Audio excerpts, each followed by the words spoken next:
My name is Pam Batchelor from Johnston County Schools, and today I'm going to show you a wonderful new tool that Google has released for Google Sheets called Explore.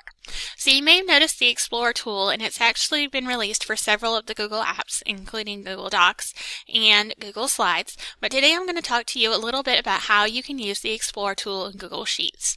So I've opened up a Google Sheet that is actually a responses for a quiz that my students took. And the Google Explore tool is located in the lower right corner of your sheet. You should see the little green button that says Explore. When you click on it, it opens up a toolbar on the right side.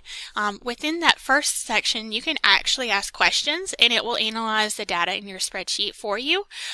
Like you could ask what the average score is on this particular one since it's a quiz, and it will give you the question, the answer, and you can click on See Formula and you can actually see the formula, which is wonderful because if you're like me, you don't have the formulas hanging around in your head for different functions of a spreadsheet all the time.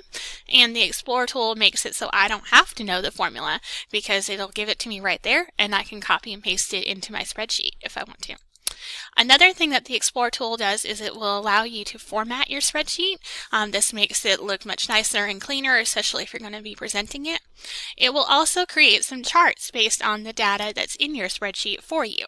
And you can simply take these and grab them over into your spreadsheet if you want to use them or edit them. So the Explore tool is a really great way to add function and analyze the data that's in your spreadsheet. I hope this has been a helpful tutorial for you and that you will go and explore the Explore tool in Google Sheets.